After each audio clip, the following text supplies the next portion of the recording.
Ce soir, nous avons comme invité le professeur Jacques Besson. Donc, bonsoir et merci d'être avec nous. Bonsoir, Vous mesdames, êtes messieurs. en direct de Lausanne. Et alors, comme point commun avec certains de nos intervenants précédents, vous vous intéressez notamment aux EMI et aux guérisons. Donc, on a déjà abordé ces sujets. Mais vous avez un profil très impressionnant de psychiatre. C'est la première fois, je pense, que nous invitons un psychiatre, professeur de médecine. Vous avez aussi donc fait des études de psychanalyse freudienne puis jungienne. Vous avez introduit la pensée de Viktor Frankl dans la francophonie et on parlera de son importance. Vous êtes aussi addictologue, vous avez beaucoup étudié les liens entre la spiritualité et l'addictologie. Et comme vous êtes spécialiste des relations entre l'esprit et le cerveau, vous touchez aussi à un domaine alors nouveau qu'on appelle la neurothéologie, un mot qui peut faire un peu peur. Donc, nous en parlerons. Finalement, vous avez plein de cordes à votre arc, mais vous vous définissez finalement comme un monsieur qui veut le bien-être mental de ses contemporains. Voudriez que les gens soient heureux, je crois. Et puis, il y a un fil directeur dans votre vie, c'est la quête de la lumière, hein, si je comprends bien. Et il me semble que ça remonte à votre petite enfance. Alors justement, on va commencer par là. Qui étiez-vous, enfant, professeur Jacques Besson? Je suis né dans une famille de tradition protestante, libérale, au bord du lac Léman, et je suis fils unique. Et c'est quelque chose qui a été important pour moi parce que quand j'ai eu l'âge de 4 ans, ma mère a fait une grave dépression suite à la mort de son propre père d'une maladie foudroyante. Et j'étais assez désespéré de voir ma mère en très mauvais état. Et j'ai développé ce qu'on appelle en psychiatrie une nyctophobie, donc j'avais peur de la nuit, peur du noir. Du coup, il y avait une personne âgée qui s'occupait de moi, une vieille dame que j'aimais beaucoup, qui s'est aperçue que j'avais peur du noir. Et elle m'a dit, mais Jacques, il faut pas avoir peur du noir. Oh, oh, j'ai dit, ouais, ouais, cause toujours. J'étais petit, mais j'étais pas bête, hein. Alors, ben, j'ai dit, mais alors, pourquoi il faut pas avoir peur du noir? Puis elle m'a dit, parce que dans le monde, il y a une lumière invisible qui réchauffe le cœur des enfants. Et cette lumière, elle est donnée par un enfant comme toi, qui est fils unique comme toi. Et il s'appelle Jésus. Donc, mon Oui, éducation d'accord. protestante a commencé de manière foudroyante parce que, dans le fond, j'ai compris que dans le noir, il y avait de l'invisible qui pouvait être beau, lumineux, chaud, rassurant, et que c'était un lien avec un autre enfant. Et dans le fond, j'ai commencé à m'intéresser à cette histoire. Et on m'a formé, j'ai fait l'école du dimanche, le culte de jeunesse, ces choses-là, mon catéchisme, j'ai confirmé, etc. Et puis, j'ai hésité entre la biologie et la théologie quand j'ai fait mon bac. Et finalement, on était un peu en mai 68. Faire la théologie à l'époque, c'était très mal vu. Et puis, je me suis dit que le bon compromis entre biologie et théologie, ce serait la médecine. Et plus tard, avec la médecine, je suis arrivé à la conclusion qu'il fallait que je fasse de la psychiatrie, puis de la psychothérapie, de la psychanalyse, et ce que vous avez déjà résumé. Donc, dans le fond, il y a une cohérence très forte entre les angoisses profondes de l'humain dans la nuit, et puis cette quête de la lumière, qui est devenue pour moi une quête de l'invisible à travers ma carrière scientifique. Oui. Alors, je reviens à ce trouble de votre maman. En fait, très tôt dans votre vie familiale, vous avez vu le trouble psychique, en particulier de votre mère. Ça doit être une expérience assez forte quand même, surtout quand on est enfant unique.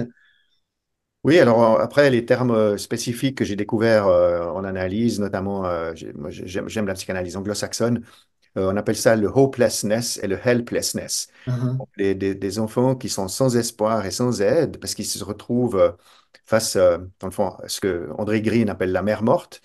Et ma mère était suicidaire, qui plus est, et je me faisais beaucoup de soucis pour ça. Donc j'ai été adultomorphe très vite, et cette lumière invisible était mon... J'étais le petit pousset hein, qui ramassait la lumière invisible. J'ai suivi ce chemin de lumière toute ma vie, hein, jusqu'à aujourd'hui inclus, hein, dans le Oui. fond. Alors, pour ce qui est de votre expérience spirituelle, donc, vous êtes né dans une famille, alors vous avez dit protestante libérale. Je crois savoir qu'en Suisse, la plupart des protestants sont calvinistes, n'est-ce pas?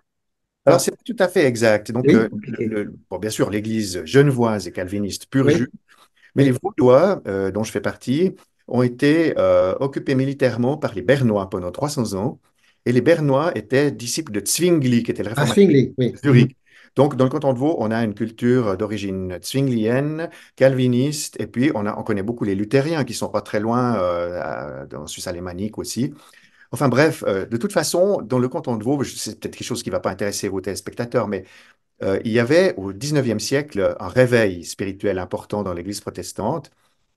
Et dans le canton de Vaud, mon grand-père, mon arrière-grand-père, mes ancêtres ont été des fondateurs militants de cette église qui s'appelait l'Église libre. C'est-à-dire, elle ne dépendait pas de l'État et c'était des élites intellectuelles qui collectionnaient des livres, qui étaient dans le fond, voilà, un peu des aristocrates du protestantisme. Et mon arrière-grand-père était pasteur libriste et je l'admirais beaucoup. Il avait des longs cheveux blonds, une grande moustache blanche et il citait la Bible à tort et à travers avec des plaisanteries qui m'amusaient beaucoup quand j'étais petit. Oui, on comprend bien dans votre arrière-plan spirituel, enfin issu du protestantisme libéral. Est-ce que par ailleurs, dans votre famille, il y a eu des médecins ou des soignants, puisqu'en fait, c'est le métier que vous avez choisi? Oui, alors bon, mon père était un juriste, docteur en droit, c'était un haut fonctionnaire de l'État, il était notaire cantonal, ce qui est une fonction importante. Il était assez austère, si vous voulez. Voilà, mais son frère était médecin chirurgien et pendant quelque temps, la famille espérait que je reprenne son cabinet privé avec une clinique dans la montagne, etc. Puis bon, moi, faire des plâtres pour les jambes cassées, ça m'intéressait pas tellement. Et puis, j'avais un oncle maternel qui était un type génial, qui était mon parrain. Et j'ai adoré les discussions d'adolescents avec mon parrain parce qu'il était professeur de microbiologie à l'Université de Genève et il avait passé 2 ans chez Watson et Crick à Londres et il avait participé à la découverte de l'ADN. Il était lui-même le découvreur des plasmides, qui sont des particules d'ADN que les bactéries s'échangent entre elles pour résister aux antibiotiques. Donc moi, j'étais euh, vraiment passionné par ces histoires. C'est pour ça que j'hésitais aussi à faire la biologie. Et j'ai eu la chance extraordinaire, comme il était professeur à Genève, c'était un grand bourgeois, et puis il invitait des gens formidables, parce que comme il connaissait Watson et Crick, il m'a invité à Londres, hein. J'ai été hébergé au King's College, enfin tout ça. Comme adolescent, hein, j'avais une chambre d'étudiant à King's College, enfin, c'était assez extraordinaire. Et puis, à Genève, il y avait des invitations. Il y avait Jacques Monod qui passait dans les salons, François Jacob, il y avait un Mhm. certain André Leboeuf aussi qui était Oui. important à l'époque. Enfin, moi, j'étais un jeune, hein, j'étais au gymnase, donc ça fait quoi? J'avais 16 ans, quelque chose comme ça. Et je buvais leurs paroles et je disais, ben moi, je serais un grand savant, hein. Et puis, Oui. Alors voilà. finalement, quand on vous écoute, on voit que, bon, globalement, vous avez eu on va dire une enfance et une jeunesse heureuse, privilégiée même, mais avec quand même ce fondement un peu pessimiste, la maladie de votre maman quand même, quelque chose d'un peu sombre, quoi. Oui, alors, bah, vous avez tout compris. Il y a une surface lumineuse parce que le bon Dieu m'a donné une bonne intelligence, une bonne mémoire. J'ai jamais eu de difficultés particulières pour mes études. Mais il y a toujours ce trou, ce gouffre, Mhm. qui, c'est un peu mon ombre, hein, d'où mon intérêt aussi pour Jung, d'où mon intérêt pour l'invisible dans les trois ordres. Il y a l'invisible en biologie, on retrouve le parrain, les plasmides et tout ça. Il y a l'invisible en psychologie, dans le fond, c'est tout le domaine de l'inconscient. Et puis il y a l'invisible dans l'univers, qui est dans le fond l'invisible spirituel auquel je suis arrivé plus tard. Parce que je suis monté les escaliers de l'invisible, j'ai commencé par la biologie, puis la psychologie, puis la spiritualité dans l'ordre. Ah oui, oui. Alors, vous avez parlé de cette rencontre enfant avec Jésus, l'enfant de lumière. Est-ce que dans votre adolescence, vous avez gardé cette relation de cœur avec le Christ ou comment ça s'est passé pour vous? Ah oui, c'était mon frère, hein, donc c'était clair et net, hein, je lui parlais. Pour moi, j'avais une relation d'ami. D'ailleurs, j'ai Oui, découvert ça plus tard dans l'évangile de Jean, hein, le oui, Seigneur nous dit, vous n'êtes pas mes serviteurs, vous êtes mes amis. Pour moi, c'est une évidence. Et alors, ça a transformé ma vie pendant toute ma jeunesse, mes études, ma carrière. Parce que pour moi, c'est pas le nombre deux qui est important. Je suis pas entre moi et moi-même. Il y a le tiers, il y a le grand autre, il y a le tiers autre, il y a le grand esprit. Et je suis une créature et j'ai une mission. Je suis un co-créateur. J'ai une responsabilité. Tout ça, c'était très important. À l'adolescence, j'étais un chrétien engagé socialement. On s'occupait des personnes âgées. Déjà un peu de l'environnement à l'époque. C'est un peu les débuts de l'écologie en Suisse. J'étais membre de la Déclaration de Berne pour aider les pays du tiers-monde. Enfin, j'étais un chrétien engagé socialement. Après, c'était oui. à l'époque, Alors, c'était mai oui, ça, 68. oui, ça aussi, c'est un aspect qui peut nous sembler paradoxal, parce que vous venez d'un milieu plutôt bourgeois, on va dire, mais vous avez toujours eu cette fibre sociale, hein, si je comprends bien, cette attention aux gens qui ont des difficultés quand même. Oui, parce que j'ai cette fraternité que j'ai vue de mes propres yeux. Nous sommes tous frères. C'est une conviction que j'ai eue très tôt. Tous les humains sont des créatures. il y a un créateur et nous sommes tous frères. C'était vraiment très, très fort. Donc, j'ai toujours eu cette fraternité. Et puis, évidemment, comme fils unique, vous voyez, il y a aussi J'allais y venir, oui, justement. les bénéfices secondaires. Oui, Ouais, j'ai beaucoup de copains. Je suis un type, j'aime bien rigoler, j'aime bien boire du vin blanc du pays. J'ai fait de la voile, j'ai fait du jazz. Je suis saxophoniste. J'étais médecin du festival de Montreux. Enfin, je me suis beaucoup bougé, quoi. J'ai eu oui. 4 enfants. Enfin, je suis très vivant aussi, hein. Ouais. Et ça, c'est aussi. Est-ce que malgré tout, il vous arrive de vous dire que avec cette expérience d'une maman dépressive, vous auriez pu vous-même devenir une personne sombre et mal tournée, en fait? Est-ce que parfois vous vous dites ça ou... Oui, oui, oui. Oh, bah, attendez, moi j'ai passé à côté du gouffre de nombreuses fois. C'est pas pour rien qu'on devient addictologue, n'est-ce pas? Pour donner un exemple pour ceux qui peuvent lire un peu entre les lignes. Parce que ben, moi je savais quand même assez bien ce que c'était que le vin blanc, mais pas seulement le vin blanc. À l'époque, il y avait aussi, vous savez, la Suisse est un pays où circulent beaucoup de substances. Donc j'ai une certaine expérience des substances psychoactives, de la conscience modifiée, etc. Ah, Et ah, je suis un aventurier, donc j'ai beaucoup voyagé dans beaucoup de pays. Et voilà, donc j'ai aussi eu mes gouffres. J'ai failli tomber dans le trou 1 ou 2 fois. ah, Mais ah. j'ai toujours eu mon amitié avec le Seigneur qui... Oui. Ouais, voilà, c'est comme ça. Vous dites qu'au fond, l'attrait pour ces substances psychotropes, ça cache en fait une quête de sens, et vous-même, vous auriez pu tomber là-dedans, enfin, dans l'addiction, si je comprends bien, mais finalement, ça vous a amené à réfléchir sur ces relations qui sont pour nous très complexes entre l'addictologie et la spiritualité. Alors, Pour moi, c'est fondamental et c'est vraiment mon aventure personnelle qui m'a permis de faire une aventure académique, de publier, de développer, on pourrait dire, une école de spiritual care en Suisse, de parler des 3 ordres de la médecine à partir de mon expérience d'addictologue. Alors, pour être rapide, quand j'étais jeune psychiatre cadre, on s'appelle chef de clinique en Suisse, voilà, le patron une fois me dit, Besson, j'aimerais que vous vous occupiez de l'armée du salut. Puis j'ai dit, ah bon, et puis j'ai dit, ça fait quoi si je dis non? Puis, c'était un patron, oui, à l'époque, ils étaient autoritaires, hein. Il m'a dit, Besson, vous y allez quand même. J'ai dit, oh, bah oui, alors j'ai écouté. Alors, moi, je suis volontaire. Bon, il m'a dit, bravo, Besson. Donc, je me suis retrouvé chef de clinique à temps partiel pour l'armée du salut à Lausanne. Et j'ai vu une population de naufragés, parce que nous avons aussi des pauvres en Suisse, contrairement au oui, cliché. oui. Ouais, voilà. Mhm. Donc, il y avait des clochards, des migrants, des personnes très âgées, et puis, bien sûr, beaucoup de problèmes d'alcool et de drogue. Et j'avais 15 lits qui étaient gérés par l'armée du salut, et il y avait un contrat de collaboration avec la polyclinique de médecine. On soignait les foies, les cœurs, les névros, les névrites, enfin ces choses-là. Et puis, il y avait un contrat avec la polyclinique psychiatrique, dont j'étais référent. Et l'armée du salut s'occupait de l'hôtellerie, de l'administration et de quelques cultes hebdomadaires qui étaient optionnels. Ah, Donc les mhm. patients avaient la liberté d'aller ou non à ce petit culte. Et moi, je me suis beaucoup intéressé à cette approche, dans le fond, tripartite, voyez-vous. La vie m'a amené chez l'Armée du Salut. J'étais pas... Ouais, voilà. Mes copains, pendant ce temps, ils se construisaient des villas, ils s'achetaient des Mercedes, vous voyez. Puis moi, j'étais avec les clochards, hein. Voilà, bon. Alors, ben, voilà, bon, j'ai un bon cœur, je suis chrétien, enfin, voilà. Ouais. Donc, j'ai découvert cet apport tripartite à l'Armée du Salut, parce que on soignait très bien les corps, hein. Il y a les cirrhoses, les gastrites, tout ça. On soignait très bien les psychoses, les schizophrénies, les troubles de la personnalité. On avait des bons résultats sur la dépression, sur l'angoisse, etc. Et puis les salutistes m'ont ouvert cette dimension de la spiritualité d'abord chrétienne. Il y avait, disons, une petite moitié des gens qui allaient au culte. Bon, ben, ça leur faisait du bien, ils étaient détendus quand ils sortaient, voilà. Mais surtout, et c'est là que j'ai fait une découverte qui a réorienté ma carrière, les salutistes étaient très ouverts et ils invitaient 2 fois par semaine les alcooliques anonymes pour présenter leur programme à la clinique. Et à ma grande surprise, j'ai vu qu'il y avait une moitié des patients à peu près qui adhéraient au mouvement et qui faisaient des progrès spectaculaires. Parce que Mhm. moi, j'étais dans le fond un pauvre médecin qui amenait des pauvres traitements, hein, on faisait ce qu'on pouvait. Mais de temps en temps, ces patients, dans le fond, je me vivais comme un passeur. Moi, je leur sauvais la peau pendant peut-être 6, 12 mois. Les séjours étaient courts, hein, ils faisaient 3 semaines à la fois, mais ils pouvaient venir 2 ou 3 fois de suite, hein, voilà. Et on leur sauvait la peau.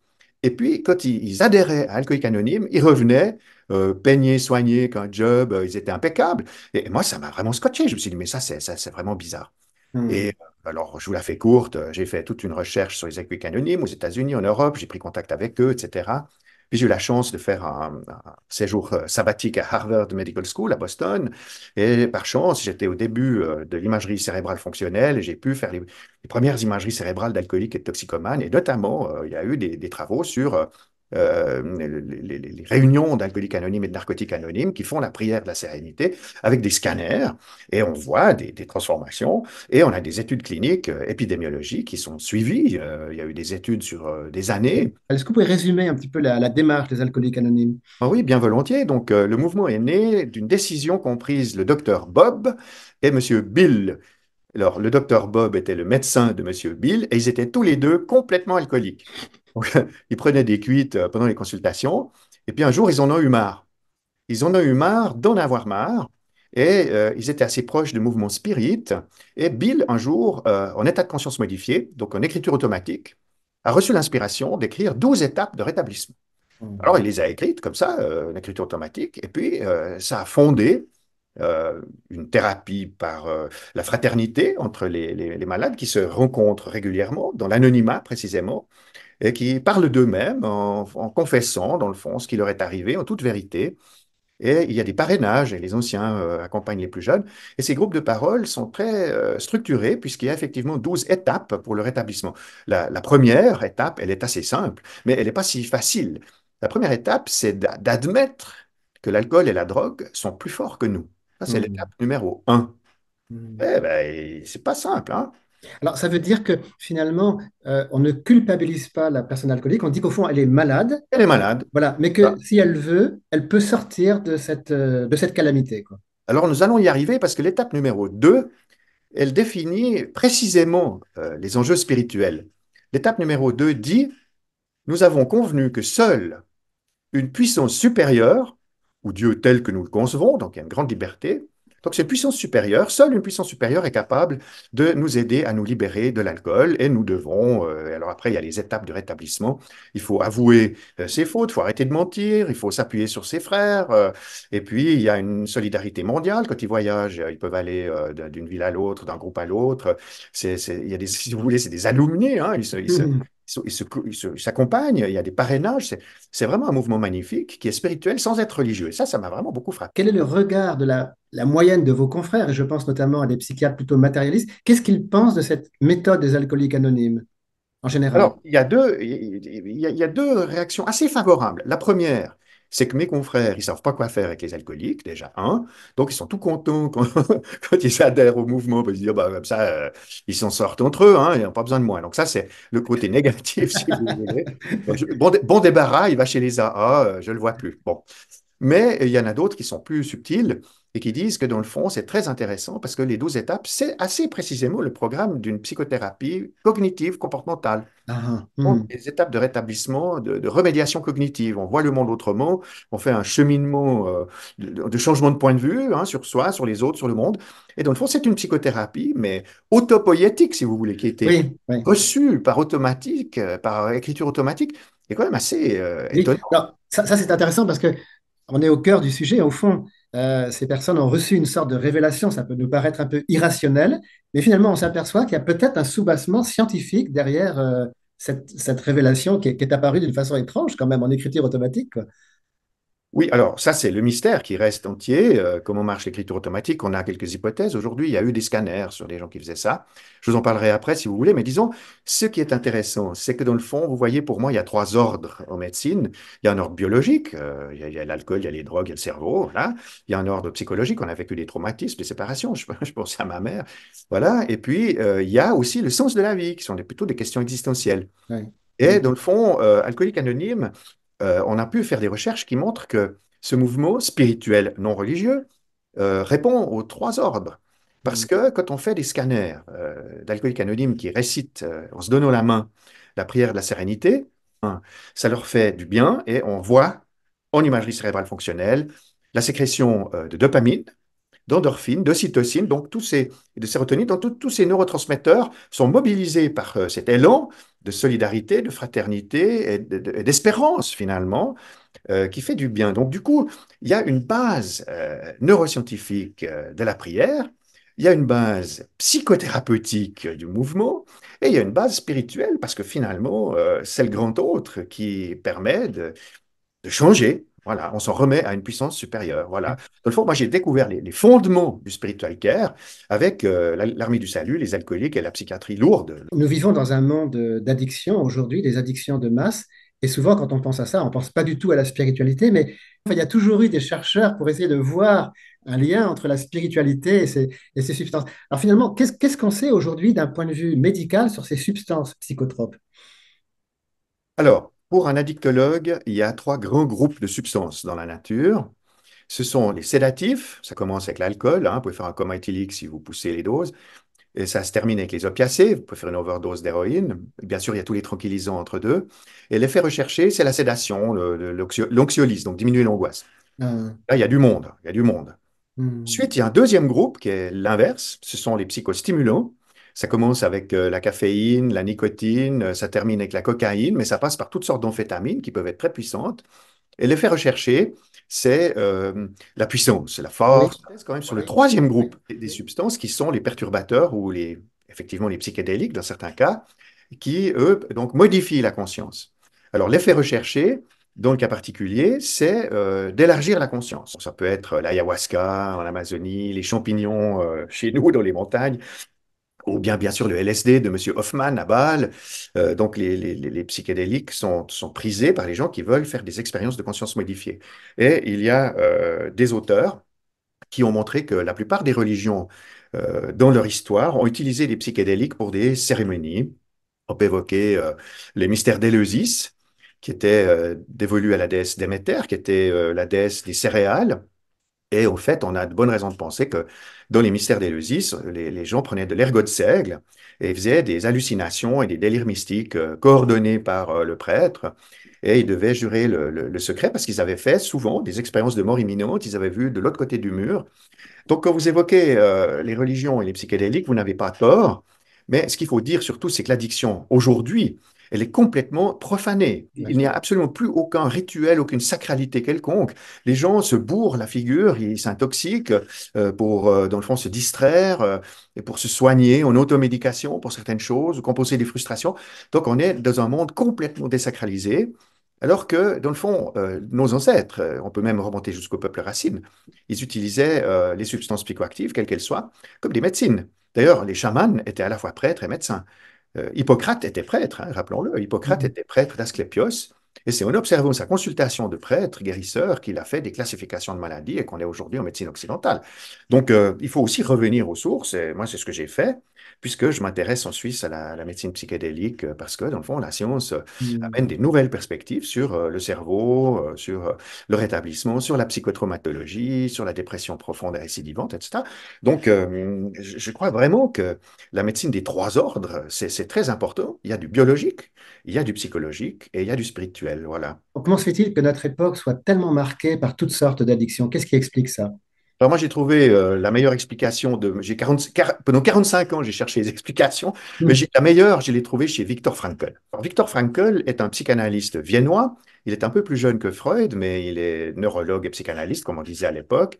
Et il a une femme enceinte, un frère, une sœur et des vieux parents.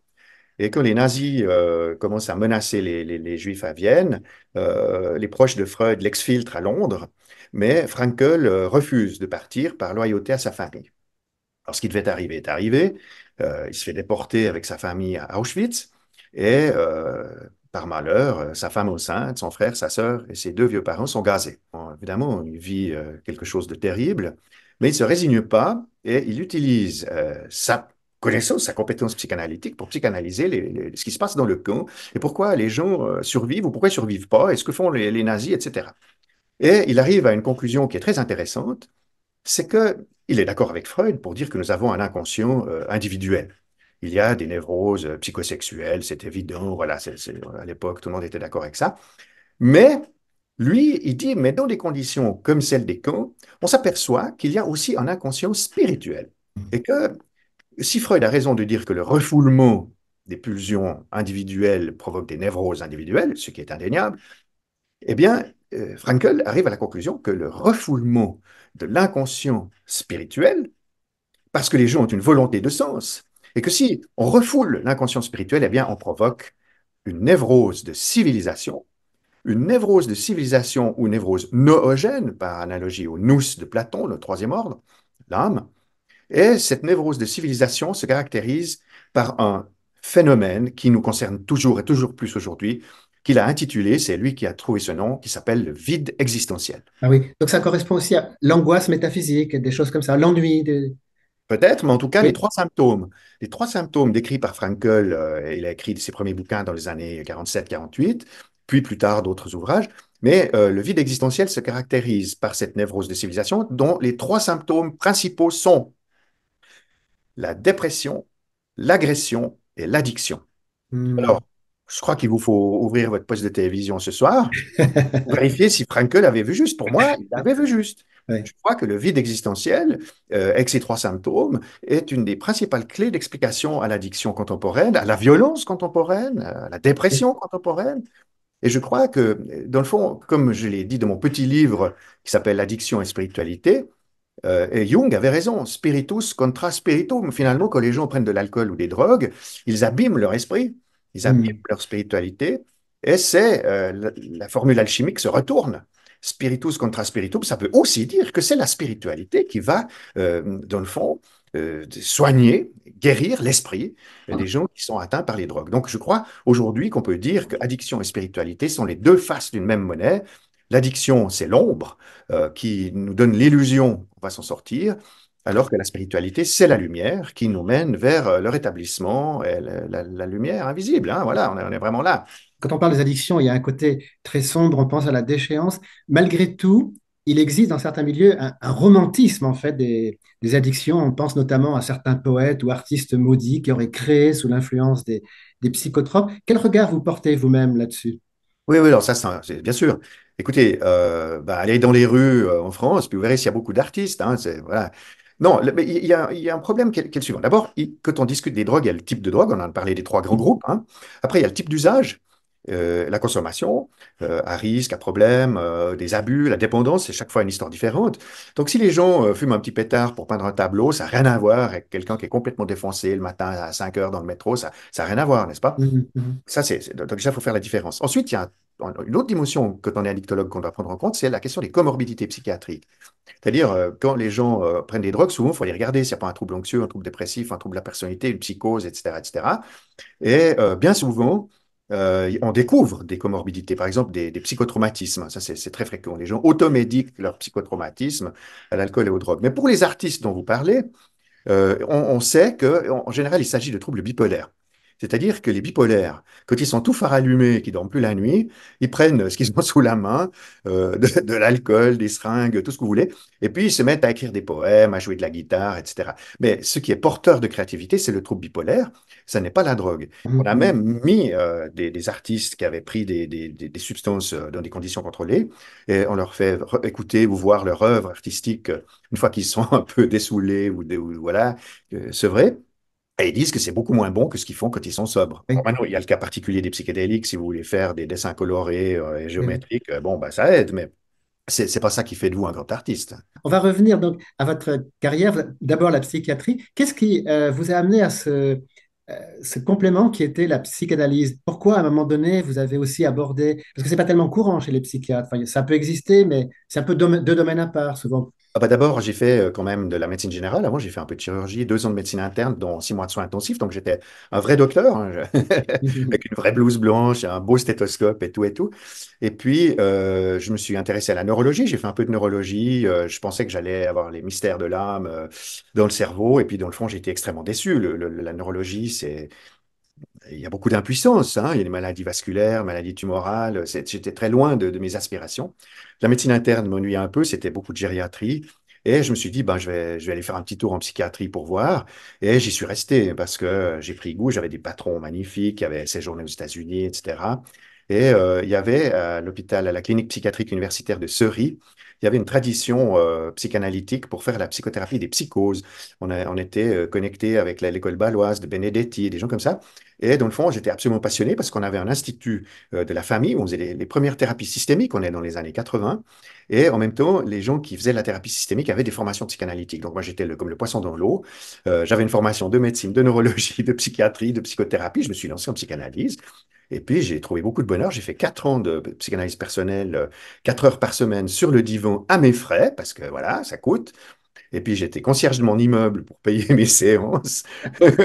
Et j'ai fait un peu de saxophone dans les bars payer mes vacances parce que voilà, quand j'allais au bord de la mer, j'avais pas les sous. Alors du coup, bah, je jouais du jazz dans les bars. Ouais. Pourquoi êtes-vous passé de Freud à Jung? Ah, écoutez, j'ai trouvé beaucoup d'intérêt dans la psychanalyse freudienne, mais je dois dire que ce qui m'énervait un peu, c'est le côté religieux, si vous voulez, de la psychanalyse. Vous me pardonnerez. Ah oui, C'est oui. un peu le comble, moi qui m'intéresse à la spiritualité, mais il y avait un peu des clans, des patrons, des machins, des intrigues. Ça Ah me oui, cassait, le clergé freudien, quoi. ouais, ça me cassait les pieds, ça. Moi, je suis un libertaire, ça, j'aime pas ça. Et puis, ils plafonnaient très vite dès qu'il fallait faire de la philosophie. Ils étaient dans la tautologie, la psychanalyse a tout compris, il n'y a rien d'autre à savoir. Enfin, moi, ça m'énervait beaucoup. Et comme bah, on est en Suisse, bah, j'ai fait un pas de côté, puis j'ai été me former un peu de manière autodidacte. Et quand j'ai goûté à la psychanalyse jungienne, en fait, pour une raison très simple, c'est que j'ai fait ma thèse sur la correspondance que se sont échangées Sigmund Freud et le pasteur zurichois Oskar Pfister. Hmm. C'est une thèse qui étudie la correspondance qui a duré pendant 30 ans entre ces deux hommes. Ils se sont écrits 256 lettres que j'ai étudiées.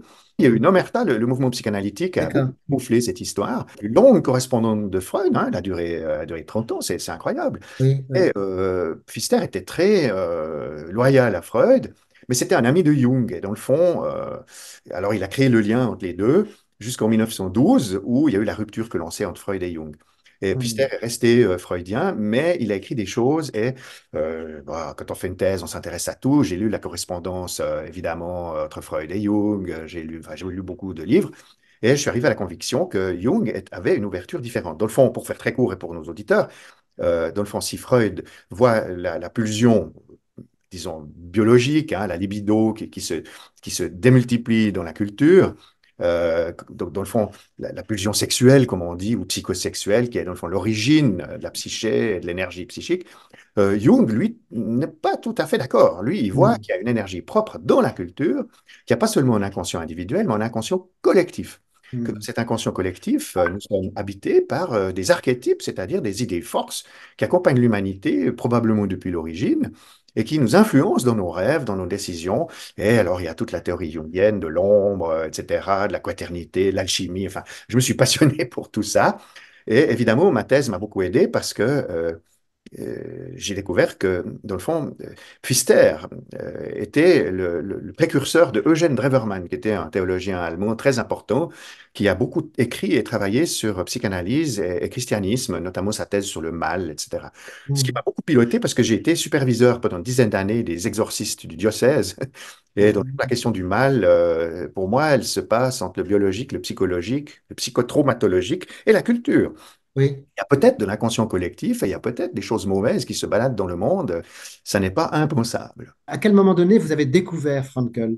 À un congrès à Lucerne, il y avait un workshop où il y avait très peu de monde, hein. C'était des Suisses allemands qui présentaient l'œuvre de Frankl. On est dans les années 90, comme ça, 2000.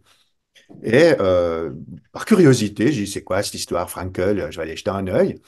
Et puis, boum, ça m'a sauté à la figure. Je me suis dit, mais attends, alors ça, c'est vraiment fantastique. Puis quand j'ai découvert ce qu'il avait dit sur le vide existentiel, l'addiction, etc., voilà, je me suis dit, maintenant, il faut une brochette psychanalytique. Il y a du bon chez Freud, il y a du bon chez Jung, il y a du bon même chez Steiner. J'étais Oui. regardé Mhm. l'anthroposophie, qui est tout à fait intéressante, le corps astral, etc.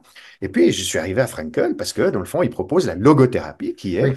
une psychothérapie par la spiritualité, qui n'est de nouveau pas religieuse, et les personnes sont convoquées à l'autodistanciation, à l'autotranscendance, à changer de regard sur leur vie. On peut même faire de la logothérapie aux soins palliatifs, sur le lit de mort des gens, ça leur fait beaucoup de bien. Et nous avons utilisé la logothérapie dans les maladies chroniques. Alors, j'ai supervisé les aumôniers en psychiatrie qui, dans le fond, font un travail magnifique. Ils essayent d'apporter un peu de spiritualité en psychiatrie, mais ils sont un peu démunis en termes de moyens. Et quand je leur ai enseigné la logothérapie, ils étaient heureux parce que ça donne des clés, n'est-ce pas? Ça donne une méthode. Il y a un livre qui s'appelle Manuel de thérapie existentielle et de logothérapie qui a été écrit par Georges Elie Sarfati chez Duno. Je le recommande à vos gens. Parce que c'est très concret, il y a des vignettes cliniques, il y a des exemples, ouais, c'est tout à fait intéressant. Et alors ça permet de faire une espèce d'approche spirituelle à travers une forme spirituelle de psychothérapie. Donc c'est très rassurant pour la psychiatrie, c'est rassurant pour les aumôniers, c'est rassurant pour les patients. C'est une technique psychothérapique, mais qui passe par l'autodistanciation et l'autotranscendance. C'est la réponse au vide existentiel, à vrai dire.